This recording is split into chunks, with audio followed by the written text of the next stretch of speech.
আলহামদুলিল্লাহ রব্বিল আলামিন ওয়াসসালাতু ওয়াসসালামু আলা রাসূলিহিল কারীম ওয়া আলা আলিহি ওয়া সাহবিহি ওয়া আহলি বাইতি আজমাইন, আম্মা বাদ। সম্মানিত ভাইরা, একটা ক্রিটিক্যাল সময় এই জাতি পার করছে। আমি একটা প্রশ্নের জবাবে বলেছিলাম যে রাজধানীর মাটি ঠিক আছে তো সারা দেশ ঠিক আছে। তার মানে রাজধানী হচ্ছে জাতির মগজ। ব্রেইন কাজ করবে তো সারা বডি অ্যাক্টিভ। ব্রেইন ফাংশনলেস হয়ে যাবে, সারা বডি শেষ। আর ব্রেইন যদি সুস্থ থাকে, সবল থাকে, তাহলে আলহামদুলিল্লাহ তার শরীরের প্রত্যেকটা অঙ্গ প্রত্যঙ্গ ব্রেইনের নির্দেশনা অনুসরণ করে ফাংশন করে। এই জায়গাটা যদি পরিষ্কার পরিচ্ছন্ন হয়, মজবুত হয়, শক্তিশালী হয়, তেজি হয়, নব যৌবনা হয়, তাহলে আলহামদুলিল্লাহ সংগঠনে যৌবন ফিরে আসবে। এই জাতির মধ্যে ইসলামী বিপ্লব সাধনের জন্য কয়েক কোটি মানুষ দরকার, এটা আমি ব্যক্তিগতভাবে মনে করি না। সঠিক মানুষটি যদি সঠিক তথ্য সহ আমাদের কাছে হাজির হয় এবং আল্লাহর কাছে হাজির হয়, এই জাতির পরিবর্তনের জন্য খুব বেশি মানুষের প্রয়োজন হবে না। ওই সঠিক মানুষটি তৈরি করা হচ্ছে জামাতে ইসলামের মূল কাজ। এই মানুষ তৈরির জন্যই আমাদের 4 দফা কর্মসূচি এবং 3 দফা দাওয়াত। আমরা এখানে যারা বসেছি তারা সকলেই শপথের কর্মী। শপথ নেওয়ার আগে আমরা গঠনতন্ত্র বারবার পড়েছি। এখন যদি আমরা সেই মুখস্থটা মগজে ধারণ করি এবং অন্তরে ধারণ করি, তাহলে আজীবন এটা লাইট হিসাবে আমাদেরকে আলোকিত করবে। এটা আমাদের রিচার্জিং ব্যাটারি হিসাবে কাজ করবে। কিন্তু গঠনতন্ত্র যা আপনার কাছে চায় একজন মুমিন হিসাবে, সেই শিক্ষাটা তো আপনার হৃদয়ে থাকতে হবে। আপনি কি জবাব নেবে আল্লাহর মুলাকাতে যাবেন, সেইটা আপনি চিন্তা করেন। আপনি আল্লাহর সাথে মুলাকাত করবেন, তো সেই মুলাকাতের সময় আল্লাহ বলছেন যে তাদের ওয়াদা সম্পর্কে তাদেরকে জিজ্ঞেস করা হবে এবং তোমরা তোমাদের ওয়াদা পূরণ করো, আল্লাহর সাথে দেওয়া ওয়াদা এবং মাখলুকের সাথে দেওয়া ওয়াদা। তাহলে আল্লাহ তোমাদের সাথে দেওয়া ওয়াদা পূরণ করবেন। আল্লাহ তাআলার ওয়াদা কি? আল্লাহ তাআলার ওয়াদা স্পষ্ট, ওখরা তুহিব্বুনাহা নাসরুম মিনাল্লাহি ওয়া ফাতহুন কারীব ওয়া বাশশিরিল মুমিনিন। স্পষ্ট ওয়াদা যে আমি তোমাদেরকে গুনাহ খাতা তো মাফ করব, জান্নাতও দিব, কিন্তু এর পাশাপাশি আমি দুনিয়াটাকেও তোমাদের জন্য জান্নাতময় বানিয়ে দেব। আমার সাহায্য তোমাদের জন্য যাবে, বিজয় ইসলামের নিশ্চিত হবে, তোমাদের হাত দিয়েই হবে। এটা আল্লাহর ওয়াদা। সেই ওয়াদাটা আল্লাহ বাস্তবায়ন তখনই করবেন বান্দারা যখন তাদের ওয়াদা বাস্তবায়ন করবে। প্রিয় ভাইরা, আপনার আমার এই ওয়াদা কোনো মানুষ, কোনো ব্যক্তির কাছে নয়, কোনো আমির সাহেবের কাছে নয়। এই ওয়াদাটা সরাসরি আল্লাহ তাআলার কাছে। মহান আল্লাহ রাব্বুল আলামিনকে সাক্ষী রাখিয়া ওয়াদা করিতেছি যে, কারে সাক্ষী রাখিয়া? কে হাজির নাজির? কার সামনেই ওয়াদা? স্বয়ং আল্লাহ তাআলার সামনেই ওয়াদা। আমার সম্মানিত ভাইয়েরা, অত সহজ? আমি তো ওয়াদা নিয়েছি, শয়তান আমারে ছেড়ে দিবে? আমার সাথে তার যুদ্ধ অনবরত লেগেই আছে। সে আমাকে নিয়ে যাবে আমার পেশায়, নিয়ে যাবে আমার পরিবারে, নিয়ে যাবে আমার বন্ধু মহলে যেখানে দিনের সাথে কোনো সম্পর্ক নেই, নিয়ে যাবে আমাকে অযথা কাজ এবং কর্মে। আর আমাকে কুস্তি করতে হবে তাকে পরাজিত করার জন্য। সেই কুস্তিতে যদি আল্লাহ আমাকে সাহায্য করেন, তাইলেই আমি বিজয়ী হতে পারবো। আর আল্লাহ তাআলার সাহায্য তখনই আসবে যখন আমি ইখলাসের সাথে আল্লাহর সাহায্য চাইব। এমন কোনো বান্দা আছে আল্লাহর সাহায্য ছাড়া চোখের পাতা বন্ধ করতে পারবে? বন্ধ পাতা খুলতে পারবে? একটা পদক্ষেপ সামনে দিতে পারবে? কোনো জিনিস হাতে তুলে নিতে পারবে? চোখ দিয়ে এক পলক কোনো দিকে তাকাতে পারবে? আল্লাহর সাহায্য ছাড়া কারো কোনো ক্ষমতা আছে? নাই। তাহলে সেই আল্লাহর কাছেই আমাদেরকে সকল ব্যাপারে সাহায্য চাইতে হবে। রাসূল করিম সাল্লাল্লাহু আলাইহি সাল্লাম বলেছেন, এমনকি তোমার জুতার ফিতাটাও যদি ছিঁড়ে যায়, ওর জন্য তুমি তোমার আল্লাহর কাছে সাহায্য চাও। সুবহানাল্লাহ, কত তুচ্ছ জিনিস। আল্লাহর হাবিব বলছেন যে ওইটার জন্য আল্লাহর কাছে তুমি সাহায্য চাও। প্রিয় ভাইরা, এই গঠনতন্ত্র সামনে রেখে আমার ওয়াদার প্রত্যেকটি দাবি পূরণের জন্যে আল্লাহর কাছে বিগলিত চিত্তে আমাদের সাহায্য চাইতে হবে। সেই সাহায্যটা আরও মজার হবে। চোখের পানি দিয়ে সেজদায় যদি বুক বাসাইতে পারি, যদি মুখটা ভিজে যায়, দাড়ি যদি ভিজে যায়, আর এক ফোঁটা পানি যদি আল্লাহর দরবারে কবুল হয়ে যায়, আলহামদুলিল্লাহ, তাইলে আমার কাজ হয়ে যাবে আল্লাহ চাইলে। এবং এটার জন্য একটা উপযুক্ত সময় আছে। সেজদায় সবসময় পানি আসবে না, পানি আসারও একটা সময় আছে। সেই বরকতময় সময়ে আমাদেরকে চেষ্টা করতে হবে। প্রত্যেক পাড়ায় মহল্লায় বাংলাদেশে আলহামদুলিল্লাহ মসজিদ আছে। মসজিদে ফজরের নামাজে যে ব্যক্তিটি প্রশান্তির সাথে সামিল হয়, আশা করা যায় যে এই ব্যক্তিটি এই দিনটা হবে নামাজের সাথে সম্পৃক্ত। নামাজ তার থেকে হারিয়ে যাবে না। কিন্তু ফজরের নামাজে যে ব্যক্তিটি হাজিরা দিবেন না, ওই ব্যক্তিকে ধরে নিতে হবে যে তিনি গাফিলতির মধ্যে ডুবে আছেন, যেটা আল্লাহ অপছন্দ করেন। নামাজ হচ্ছে দিনের ফাউন্ডেশন, আর ফজরের নামাজ হচ্ছে নামাজের ফাউন্ডেশন। ফাউন্ডেশন ছাড়া যেমন ইমারত দাঁড়াবে না, টিকে থাকবে না, ঠিক ফজরের এই বারাকা ছাড়া সারাদিনের বারাকাও আপনি পাবেন না। ফজরের নামাজে যে লোকটা প্রশান্তির সাথে আসবেন, তিনি একটু চেষ্টা করলে শেষ রাত্রের মজাটা তুলে নিতে পারবেন। কিন্তু এইখানে যিনি হুড়াতাড়া করে এসে হাজির হবেন, তার পক্ষে ওই শেষ রাতের মজা তুলে নেওয়া সহজ নয়। এই পর্যায়ের দায়িত্বশীলরা যখন ওই রকম আল্লাহমুখী হবেন, মসজিদমুখী হবেন, তখন ছায়া যেমন তার গাছকে অনুসরণ করে, মুক্তদিরা যেমন তার ইমামের ইক্তেদা করে, আপনার গোটা কর্মী বাহিনী আপনাদের অনুসরণ করবে ইনশাআল্লাহ। কিন্তু আপনাকে যখন ফজরের জামাতে পাওয়া যাবে না, তখন আপনার কর্মীর উপর তার উল্টা আসর পড়বে, রুহানি আসর পড়বে না। আমি কথাগুলো এই কারণে বলছি যে আমরা নিজেদের মধ্যে বাঞ্ছিত পরিবর্তন আনবো, এই কথাটা আমরা বলেছি যে আমি রোপণ হওয়ার আগ পর্যন্ত যা ইতিবাচক পরিবর্তন দিনের পক্ষে এসেছে, এখন আমি এখানে থেমে যাব না, আমি আমাকে আরও এগিয়ে নেওয়ার চেষ্টা করব, আমি আল্লাহকে আরও বেশি করে ভয় করব। কারণ আল্লাহ তো জানিয়েই দিয়েছেন, ইন্না আকরামাকুম ইনদাল্লাহি আতকাকুম। তা সেই আল্লাহর ঘনিষ্ঠ হবে, একান্ত হবে যে আল্লাহকে বেশি বেশি করে ভয় করবে। তা আমার মধ্যে সেই ভয়ের চর্চা হবে, আমি যাতে আল্লাহকে বেশি করে ভয় করতে পারি। আমার রুজিতে হাত দেওয়ার সময় আমি বিবেককে প্রশ্ন করব, আমি যে টাকাটা নিচ্ছি, আমি চাকরিজীবী হতে পারি, আমি চাকরির হক আদায় করে নিচ্ছি কিনা, আমি একজন চিকিৎসক হতে পারি, আমি আমার রোগীর হক আদায় করে নিচ্ছি কিনা, আল্লাহকে ভয় করে নিচ্ছি কিনা, আমি একজন আইনজীবী হতে পারি, আমার হাতে টাকা আমি চাইলে নিতে পারবো, আমি সেই হকটুকুর দিকে খেয়াল রাখছি কিনা এবং আল্লাহকে ভয় করছি কিনা। আমি একজন ব্যবসায়ী হতে পারি, আমার ব্যবসার মেজারমেন্টের মানদণ্ড ঠিক আছে কিনা, কোয়ালিটি যা বলছি এটা আমার জানা মতো নিশ্চিত আছে কিনা। এই বিষয়গুলো কয়েকটা মাত্র উদাহরণ দিলাম। এই বিষয়গুলো সামনে রেখে যারা নিজেদের দায়িত্ব পালন করবেন, আল্লাহ তাদেরকে তাকওয়ার দিকে সাহায্য করবেন এবং তার আসর অবশ্যই সংগঠনে নয়, শুধু সমাজেও পড়বে। আপনার এই আমলি দাওয়াতের কারণে বহু লোকের জীবন বদলে যাবে। ইসলামী আন্দোলন সফল হওয়ার জন্য সবাইকে ব্যক্তিগতভাবে বিশাল পণ্ডিত হওয়া জরুরি নয়। রাসূল করিম সাল্লাল্লাহু আলাইহি সাল্লামের সাহাবায়ে কেরাম রিদওয়ানুল্লাহি তাআলা আলাইহিম আজমাইনের প্রত্যেক সদস্য কোরআনের হাফিজ ছিলেন না, হাদিসের হাফিজ ছিলেন না, কিন্তু তারা আল্লাহ রসুলের সিরতের হাফিজ ছিলেন, আল্লাহ রসুলের আমলের হাফিজ ছিলেন। সেই আমল থেকে তারা এনলাইটেড হয়েছেন, আলোকিত হয়েছে। সেই আলো দিয়েই দুনিয়ার অন্ধকার তারা দূর করেছেন, আল্লাহ তাদেরকে দিয়ে দূর করার ব্যবস্থা করেছে। আমাদের ওই জায়গাটায় আসতে হবে। এই দায়িত্বশীল লোকদেরকে সাহাবায়ে কেরামের পথ ধরে হাঁটতে হবে, অবশ্যই হাঁটতে হবে, এর কোনো বিকল্প নাই। আপনার মনকে একটা জায়গায় খুব জোর করে আনতে হবে যে আমি হারাম এবং গুজামিলের কোনো টাকা আমার হাতে আর উঠবে না। গুজামিলটা হারাম, গুজামিলটা কখনো হালাল হতে পারে না। হালালও বাইয়ে না, হারামও বাইয়ে না। তো আমি যদি স্পষ্ট করে হাতে টাকা না তুলতে পারি, তাইলে এটা অস্পষ্ট, এটা বাইয়ে না নয়। যেটা বাইয়ে না নয় সেটা হালাল হওয়ার প্রশ্নই উঠে না। বলবেন মকরু তো হইতে পারে। মকরু মানে কি জানেন? মকরু মানে ঘৃণিত। আপনি কি তাইলে ঘৃণিত হবেন? সেটা তো হতে পারে না। সম্মানিত ভাইয়েরা, আল্লাহ সবাইকে কোয়ালিটির একই নিয়ামত দান করেন নাই। শারীরিক বলেন, মানসিক বলেন, একাডেমিক বলেন, প্রশাসনিক বলেন, যোগ্যতা সবার সমান হয় না। এই জন্য যোগ্যতার বিচারেও সেখানেও সংগঠন নরম হৃদয় দিয়ে বিষয়গুলোকে বিবেচনায় নেয়।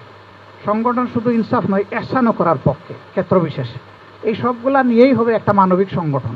যান্ত্রিকতার ভিতর দিয়ে একটা ইসলামী আন্দোলন এগুতেও পারবে না, গড়ে উঠতে পারবে না। মানবিকতার ভিতর দিয়ে আমাদেরকে এগুতে হবে। মানবিকতা ছিল বলেই মক্কা থেকে হিজরতকারী মুহাজিররা আনসার ভাইদের বুকের বিছানায় জায়গা পেয়েছিলেন। এটা কোনো আইনের বাধ্যবাধকতা ছিল না, এটা ছিল মানবিকতার বাধ্যবাধক। আলহামদুলিল্লাহ, এই ত্যাগী আর ওই দিকের ত্যাগী, হৃদয়বান, এই দুই শক্তি যখন এক হয়ে গেল সোনায় সোহাগা, আল্লাহ তাআলা তার রহমত ঢেলে দিলেন তাদের উপর এবং অকল্পনীয়ভাবে স্বল্পতম সময়ের ভিতরে বিশ্বে একটা উলটপালট হয়ে গেল। গোটা বিশ্ব এই চ্যালেঞ্জ গ্রহণ করতে ব্যর্থ হলো অল্প সময়ের ভিতরে। আল্লাহ তাআলা সেইটাই করেন, সেইটাই পারেন আল্লাহ তাআলা। এখন শুধু আমাদেরকে পারতে হবে, আমাদেরকে করতে হবে আমাদের কাজটা। আমরা যখন পারবো আর করবো, তখন আল্লাহর পক্ষ থেকে আমাদের প্রতি আসবে। এই ভাইদের দায়িত্ব হলো যার উপর যে বিভাগটা আছে তিনি সেই বিভাগের হক আদায় করবেন।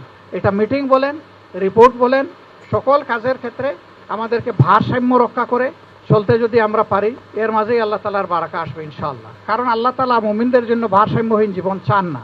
আজকেও পড়েছি এই হাদিসটা। জনৈক সাহাবী তিনি বলতেছেন যে আমি একবার আবু বকর সিদ্দিক রাদিয়াল্লাহু তাআলা আনহুর দরবারে হাজিরা দিলাম। হাজিরা দিয়ে আমি বললাম যে হে আবু বকর, আমি তো বিপদে পড়ে গেছি, আমি মুনাফিক হয়ে গেছি। কি বলছো তুমি মুনাফিক হয়ে গেছো? কি বলো এগুলো? বলে হ্যাঁ, আমি মুনাফিক হয়ে গেছি। বলে কেন তুমি এটা বলছো? বলে আমি যখন রাসূল করিম সাল্লাল্লাহু আলাইহি সাল্লামের কাছে থাকি, তার কাছ থেকে যখন আমি জান্নাত এবং জাহান্নামের কথা শুনি, তখন আমার ঈমান থাকে মজবুত এবং চাঙ্গা। আমি যখন তার কাছ থেকে চলে যাই, পরিবারে হোক, সমাজে হোক, আমার পেশায় হোক, তখন আমি দেখি সেই শক্তি আর আমি খুঁজে পাই না। তো যে ব্যক্তি আল্লাহ রসুলের কাছে থাকলে মজবুত থাকে, সরে গেলে সে দুর্বল হয়ে যায়, সে মুনাফিক নয় তো কি? হযরতে আবু বকর সিদ্দিক রাদিয়াল্লাহু তাআলা আনহু বললেন, ভাই আমারও তো অবস্থা এরকমই, তোমার চেয়ে ব্যতিক্রম নয়। আমি তোমার এটার জবাব দিতে পারবো না, চলো দুইজনে মিলে আল্লাহ রসুলের কাছেই যাই। রাসূল করিম সাল্লাল্লাহু আলাইহি সাল্লামের কাছে তারা গেলেন। যাওয়ার পরে আল্লাহর রাসূল তাদের দুইজনের কথা শুনলেন। শোনার পরে বললেন যে হ্যাঁ, উত্তম যদি সর্বাবস্থায় তোমরা একই স্ট্যান্ডার্ড মেনটেন করতে পারো, কিন্তু এটা হবার নয়, কারণ এটাই মানুষের ফিতরত এবং এতে তোমাদের কোনো অসুবিধা হবে না। আল্লাহু আকবার। আরেকটা হাদিস পড়লাম আজকে, যে ওই যে 3 সাহাবীর কথা, আম্মা জান আয়েশা সিদ্দিকা রাদিয়াল্লাহু তাআলা আনহার কাছে আল্লাহর রাসূলের প্রাইভেট আমলগুলা জানতে গিয়েছিলেন, যে পারিবারিক জীবনে তিনি কেমন। সামাজিক জীবনে তো আমরা সবসময় পাচ্ছি, প্রকাশ্য দিবালোকে পাচ্ছি, চলছি, কাজ করছি, আমরা তো সেটা জানি, এটা সাক্ষী আমরা। কিন্তু যখন তিনি আমাদের থেকে আলাদা হয়ে যান, পরিবারের সাথে যান, তখন কেমন? মা তখন বলেছিলেন, কেন আপনারা আল্লাহর কিতাব পড়েন নাই? বলে হ্যাঁ পড়েছি। পুরোটা? বলে হ্যাঁ পুরোটা। বলে পুরোটাই আল্লাহ রসুলের আমল। সুবহানাল্লাহ। তারা ফিরে যাচ্ছেন। একজন বললেন, আল্লাহ রসুলের আগের পরে সব গুনাহ মাফ করে দিয়েছেন আল্লাহ তাআলা, তার সাথে কি আমাদের তুলনা হয়? আমি ভাই এখন থেকে আর ওই স্ত্রী সহবাস, বিয়া শাদী এগুলাতে আমি নাই। এখন আমি দিনে রোজা রাখবো, আর রাতে আমি দাঁড়ায় দাঁড়ায় আল্লাহর সামনে রুকু সেজদা কিয়াম কেরাত যা আছে এগুলো করবো। এর মাঝে একজন বললেন যে না, আমি এখন থেকে শুধু কোনো রোজাই আর ছাড়বো না, টানা আমি চালিয়ে যাব। আরেকজন বললেন যে আমি রাতে আর ঘুমাবো না, সারা রাত আমি এইভাবে দাঁড়িয়ে দাঁড়িয়ে আল্লাহর সামনে আমি আদায় করব।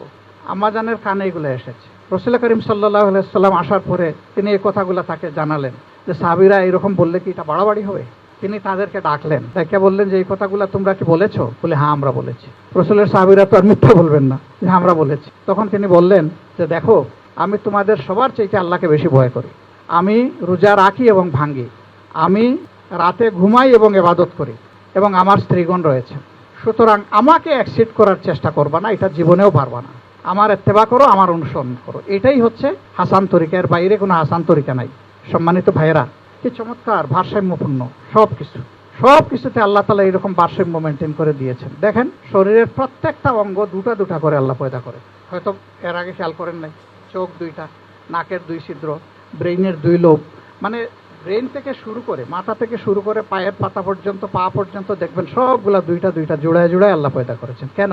ওই জোড়া হলেই ভারসাম্য হয়, সকল ক্ষেত্রের ভারসাম্য। ইদানিং কেউ কেউ বলেন যে আল্লাহ 2টা করে অঙ্গ দিয়েছেন, যে কোনো কোনো অঙ্গ প্রয়োজনে যাতে একটা দিয়ে নিজেরটা চলে, আরেকটা দিয়ে অন্যকে সাহায্য করা যায়। আমি ওই বিতর্কে যাচ্ছি না, কিন্তু আল্লাহ তাআলা সকল ক্ষেত্রে নিজে ভারসাম্যের ফিতরত দিয়ে মানব জাতিকে এবং তার সৃষ্টিকে পয়দা করেছে।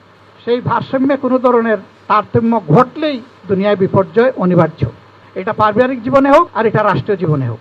তো এই ক্ষেত্রে আমাদেরকে ভারসাম্যপূর্ণ জীবনের দিকে ফিরে আসতে হবে। এর অর্থ এটা নয় যে এখন থেকে আমরা ওই রোপণ হওয়ার জন্য 90 ঘন্টা সময় দিতে হয়, কাটায় কাটায় মাফিয়া, যেহেতু সংগঠন এটা ঠিক করছে যে এটাই ভারসাম্য, এর উপরে আমি উঠবো না। এর অর্থ এটা নয় রে ভাই। সবার ভারসাম্য সমান নয়, সবার ক্যাপাসিটি সমান নয়, সবার সুযোগও সমান নয়। আপনাকে আল্লাহ তার দেওয়া ক্যাপাসিটি অনুযায়ী এবং সুযোগ অনুযায়ী আপনার কাছ থেকে আল্লাহর পাওনা আল্লাহ আদায় করবে। আপনাকে সেইভাবেই দিতে হবে। কেউ যদি 90 না দিতে পারে, তাহলে আল্লাহ তাকে জোর করে বলবেন না যে তুমি কেন এটা পারলা না। আল্লাহ তাআলা সবচেয়ে বড় মহসিন এবং মুনসিফ, তিনি ইনসাফও করেন আবার ইহসানও করেন তার বান্দাদের উপর। কিন্তু আল্লাহ একটা জিনিস পরিষ্কার জানিয়ে দিয়েছেন যে আমি কারো উপরে জুলুম করব না, এটা নিশ্চিত। কারো ব্যাপারে আল্লাহ ইনসাফ করেন, আর কারো ব্যাপারে আল্লাহ তাআলা ইহসান করেন, আরো বেশি যারে মায়া লাগে আল্লাহ তাআলা। তো আমাদের মধ্যে, নিজেদের মধ্যে ওই 2টার চর্চা হবে ইনশাআল্লাহ, এবং নেক কাজে আমরা এক অন্যকে সহযোগিতা করব, ডিসকারেজ করব না। সে আমার পুত্র হতে পারে, মেয়ে হতে পারে, আমার স্ত্রী হতে পারেন, মা হতে পারেন, বাবা হতে পারেন, ভাই হতে পারে, আমার শ্বশুর বাড়ির আত্মীয় হতে পারে, আমার জানি দোস্ত বন্ধু হতে পারে, আমার কর্মস্থলের সঙ্গে হতে পারে, আমার পাড়া প্রতিবেশী হইতে পারে, যে হোক, আমরা নেক কাজে এক অন্যকে ইনশাআল্লাহ সহযোগিতা করব। আমি আখের যে কথাটা বলে আমার কথা শেষ করতে চাই, আমরা একটা প্রত্যাশিত বিপ্লব চাই কিনা? তো বিপ্লবকে গনে গনে সময় দিয়ে হবে, গনে গনে কাজ করে হবে। বিপ্লবের জন্য কি লাগবে? বিপ্লবের জন্য বিপ্লবী লাগবে। বিপ্লবীরা কিছু কিছু ক্ষেত্রে সূত্র মানে না, যেটা মানে না ওইটা শরিয়া সীমার ভিতরেই থাকে, ওই পর্যন্ত না মানার এখতিয়ার দেওয়া হয়েছে। হযরতে হানজালা রাদিয়াল্লাহু তাআলা আনহুকে আল্লাহর রাসূল উহুদ যুদ্ধে যাওয়ার সময় তো মদিনার একজন মুহাফিজের কাতারে রেখে গিয়েছিলেন, কিন্তু তিনি যখন শুনলেন যে আল্লাহর রাসূল শহীদ হয়ে গেছেন, তখন মদিনার তাকে ধরে রাখতে পারেনি। তখন তিনি কিন্তু উহুদের ময়দানে চলে গেছেন এবং শহীদ হয়ে গেছেন, এবং এমন মর্যাদার শাহাদত আল্লাহ তাকে দান করলেন। এরপরে কারো নসিবে এটা জুটবে কিনা এটা আল্লাহই ভালো জানেন। মানুষের গোসল হয় দুনিয়ায় মরার পরে, শহীদদের গোসল দিতে হয় না। তার একটা বিশেষ কারণ ছিল, গোসল প্রয়োজন ছিল, তার গোসলটা দুনিয়ার মাটির উপরে হয় নাই। আল্লাহ তাআলার গায়েবী নিজামে ফেরেশতাদের দ্বারা আল্লাহ এটা দিয়েছেন। সুবহানাল্লাহ। এই কিসমত আর কারো জুটবে কিনা আল্লাহই ভালো জানেন। তা আল্লাহ রাসূল তো ওসিয়ত করে তারে সুযোগ দিয়ে গেছিলেন, তুমি মদিনায় থাকো, বলেন তো নাই যে যুদ্ধের পরাজয়ের কথা শুনলে তুমি চলে যেও। তিনি তো ইচ্ছা করলে থাকতেই পারতেন, কিন্তু না, তিনি জান্নাতের যে ঘ্রাণ পাচ্ছিলেন, তিনি থাকবেন কিভাবে? জান্নাত তো তাকে টেনে নিয়ে গেছে উহুদের প্রান্তরে। আলহামদুলিল্লাহ, তিনি যুদ্ধ করতে করতে শহীদই হয়ে গেলেন। আল্লাহ তাআলা তাকে কবুল করুন এবং শহীদদের মধ্যে উত্তম মর্যাদা আল্লাহ তাকে দান করুন। এই স্পিরিটগুলো অন্তরে ধারণ করে আমাদেরকে বিপ্লবী হতে হবে। বিপ্লবী মানে কি মানুষের দোকানপাট ভাঙচুর করা, গাড়ি ঘোড়ায় আগুন দেওয়া? বিপ্লবী মানে হচ্ছে অন্যায়ের বিরুদ্ধে শক্ত হয়ে দাঁড়ায় থাকার নাম বিপ্লব।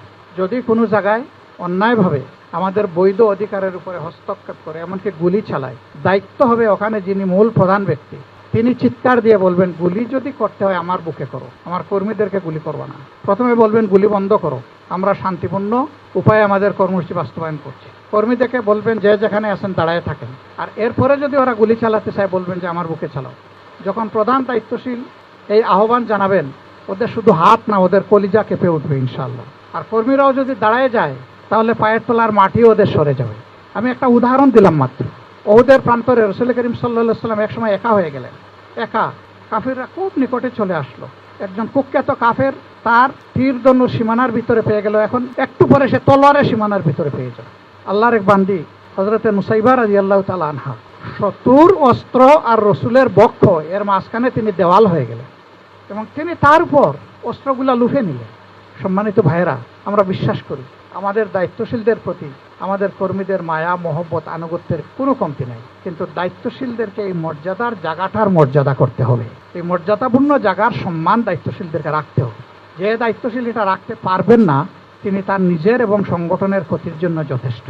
আমি একটা দানবীয় শক্তির বিরুদ্ধে, আল্লাহ তাআলা রুহানি বলে নিজেদের অন্তরকে বলিয়ান করার জন্য আপনাদের প্রতি উদাত্ত আহ্বান জানাচ্ছি। এর জন্য প্রয়োজন কোরআনের গভীর অধ্যয়ন, প্রয়োজন আল্লাহর রসুলের হাদিসের গভীর অধ্যয়ন, মৌলিক ইসলামী সাহিত্যগুলো বেশি করে পড়া এবং বুঝার চেষ্টা করা, আর এর সাথে সাথে নিজের আমলকে মিলাইয়া নেওয়া, যেখানে আমলের অসঙ্গতি আছে দূর করা এবং আল্লাহর দিকে বেশি করে ঝুঁকে পড়া, রুজু হয়ে যাওয়া।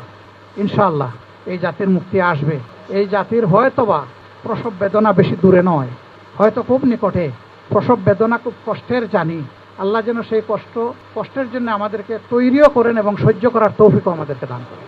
আর এরপরে যেন এই জাতির দুনিয়া আখিরাতের মুক্তিটা আল্লাহ নিশ্চিত করে দেন। আমাদের এই অবস্থার জন্য আমরাই দায়ী। আমরা আল্লাহ তাআলার কাছে নতশিরে নিজের দায় স্বীকার করে আমরা তওবা করছি। আস্তাগফিরুল্লাহ, ইন্নাল্লাহা গফুরুর রহিম। আস্তাগফিরুল্লাহাল্লাযী লা ইলাহা ইল্লা আনহু আস্তাগফিরুকা ওয়া আতুবু ইলাইহি। আমরা আল্লাহ তাআলার দরবারে আমরা তওবা করছি, আল্লাহ আমাদের তওবা কবুল করুন। এটা মুখের তওবা নয়, এটা আমাদের বুকের তওবা। সম্মানিত ভাইয়েরা, আমি সবচেয়ে বড় গুনাহগার।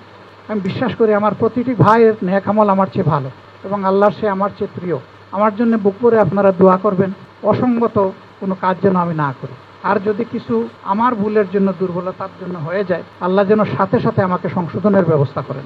অন্য ভাইয়ের 10টা বড় ভুলে যে না ক্ষতি হবে, আমার একটা ছোট ভুলের কারণে এর চেয়ে বড় ক্ষতি হয়ে যেতে পারে। আল্লাহ যেন আমাকে হেফাজত করে, আমার মগজকে হেফাজত করে, আমার জেহেনকে হেফাজত করে, আমার কলবকে হেফাজত করে। আর বডিটা তো আল্লাহর জন্য দেওয়াই আছে, আল্লাহ যেভাবে পছন্দ করে। আপনাদের জন্য দোয়া করি, আল্লাহ তাআলা এই কাঙ্ক্ষিত বিপ্লবের এক একজন সেনাপতি হওয়ার তৌফিক আপনাদেরকে দান করুন। এক একজন সেনাপতি হিসেবে আপনাদেরকে কবুল করুন এবং আপনাদের তৎপরতার মাধ্যমে এই মহানগরীকে একটি আদর্শ মহানগরী হিসেবে, ইসলামের একটি বলিষ্ঠ দুর্জয় ঘাঁটি হিসেবে আল্লাহ তাআলা আমাদেরকে হাদিয়া হিসেবে দান করুন। সুবহানাকাল্লাহুম্মা ওয়া বিহামদিকা আশহাদু আল্লা ইলাহা ইল্লা আনতা আস্তাগফিরুকা ওয়া আতুবু ইলাইক। আসসালামু আলাইকুম ওয়া রাহমাতুল্লাহ।